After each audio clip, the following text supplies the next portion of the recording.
Missouri, and Alex.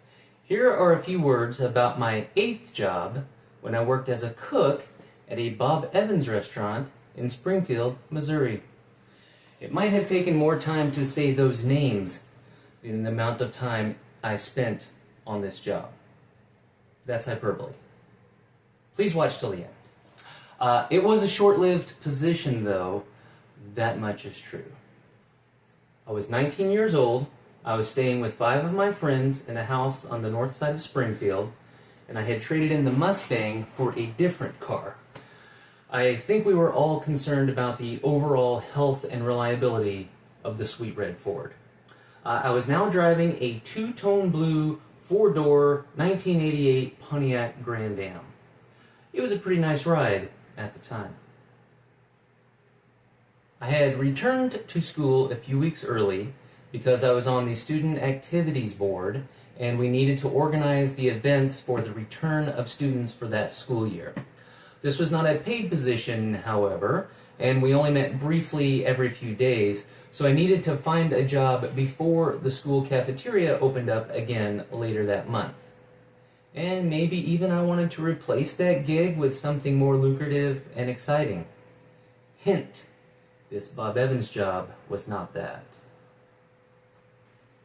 I also recall, upon reflection, that I returned to Springfield early that year because I had met a girl in July who was staying with her sister in Branson for the summer. So I moved and took a job for a girl. A classic storyline that doesn't always work out for young people. Ergo, I really needed the money for gasoline and long-distance phone calls. That short-lived relationship, however, is fodder for another story. Let us continue with this tale of brief employment. My original application was for server or host. I knew that I was good at talking to people in small bits, and I was familiar with the dining environment as a setting for work. My main group of friends, Ken, Dan, Dave, and I, had spent many hours over the past 2 years visiting the breakfast/late night spots along Glenstone Avenue, from Country Kitchen and the Village Inn to Bob Evans and the Waffle House.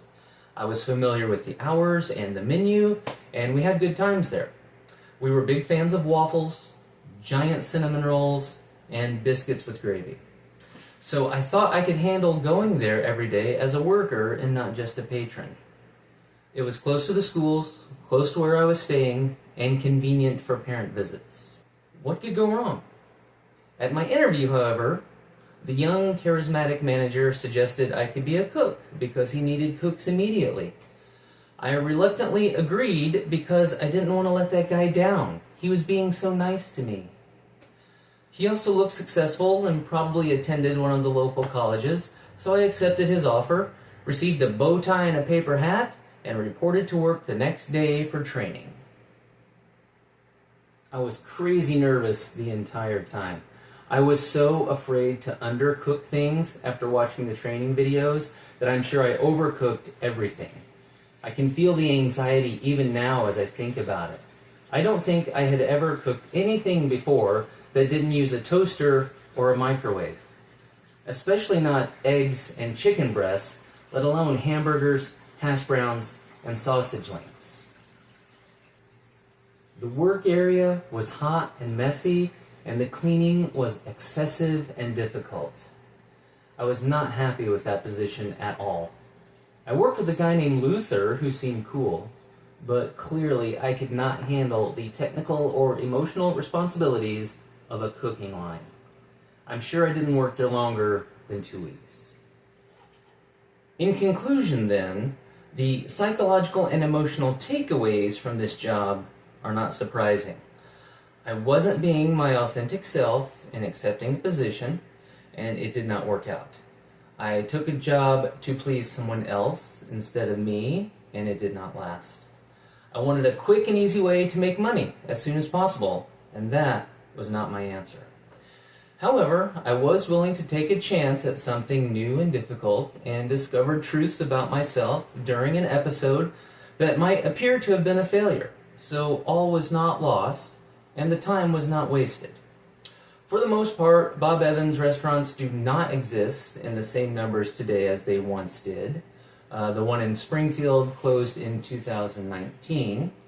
But I think this episode demonstrated that I had no future in that position anyway. I did, however, continue to have quite the future in food service in general. And along those lines, I resumed my work at the school cafeteria later that month and tried something new there: dishwashing.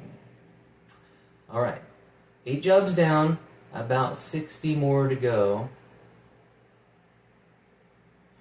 So much more to discover about this dad. Thanks for watching.